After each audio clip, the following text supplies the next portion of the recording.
हमने साइकिल पर बटन दबाई, कमल का फूल का निशान निकल रहा है। 3-4 लोग वो भी डाले, वो भी बटन दाब रहे हैं, वोट नहीं पड़ रहा है। लोकसभा चुनाव में अजब गजब के खेल हो रहे हैं, अजब गजब के नजारे देखने को मिल रहे हैं। फिर से एक बार एक मतदान करने वाला व्यक्ति मतदान केंद्र पर गुस्से में नजर आता है। और अब गुस्सा किस लिए हुआ? क्योंकि बटन दबाया था साइकिल का, लेकिन पर्चा निकल कर आया कमल का।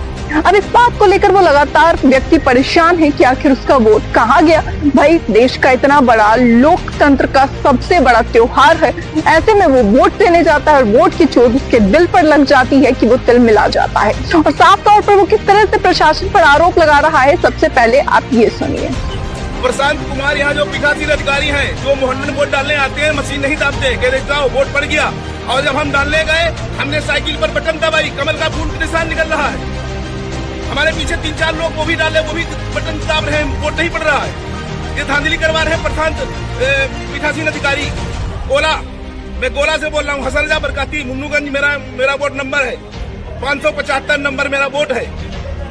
तो सुना आपने, लंबे समय से देश भर में विपक्ष के नेताओं से लेकर आम जनता तक सत्ता में बैठी भाजपा पार्टी से लगातार ये सवाल उठा रही है कि आखिर भाजपा ईवीएम के घोटाले के सवाल पर भागती क्यों नजर आती है। हमेशा उन सवालों से वो क्यों पीछा छुड़ाती है। और अभी जो आपने सुना, ये उसी सवाल पर आरोप को सिद्ध करता है कि आखिर घोटाला तो भाई है। और ये पहला व्यक्ति नहीं है जिसने इस बात पर सवाल उठाया है, ऐसी घटना पर सवाल उठाया है। इस वीडियो को पोस्ट करते हुए इमरान प्रतापगढ़ी लिखते हैं कि प्रिय केंद्रीय चुनाव आयोग, आप अगर जाग गए हो तो लखीमपुर खीरी से आ रही ईवीएम की शिकायत सुने। जनता कह रही है कि बटन कोई और दबाया था, पर्चा कमल का निकला। ईवीएम के मामले में विपक्ष ने जब सुप्रीम कोर्ट में याचिका दायर की थी, तब पीठ ने साफ तौर पर इसकी सुनवाई करते हुए कहा कि ऐसी याचिकाओं से कोर्ट का समय बर्बाद न करें जहां कोई तथ्य ना हो, क्योंकि तथ्य जो था वो पेश नहीं किया जा पा रहा था। इलेक्शन कमीशन का साफ तौर पर कहना था कि कोई गड़बड़ी नहीं है, जबकि सवाल इलेक्शन कमीशन से भी कोर्ट ने किए थे कि आखिर ये आरोप क्यों लगाए जा रहे हैं। तो फिर और अब साफ तौर पर इस बयान से समझ सकते हैं कि किस तरह से लोगों के मत अधिकार के साथ खिलवाड़ किया जा रहा है देश में।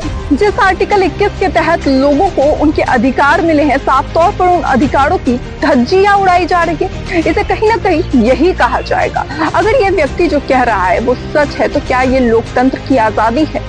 कभी बूथ पर पत्रकार को पीट दिया जाता है, तो कभी पता चलता है कि पैसे देकर लोग जमा किए गए थे अपने अपने पैदल यात्राओं में। यही लोकतंत्र के सबसे बड़े पर्व की गारंटी है।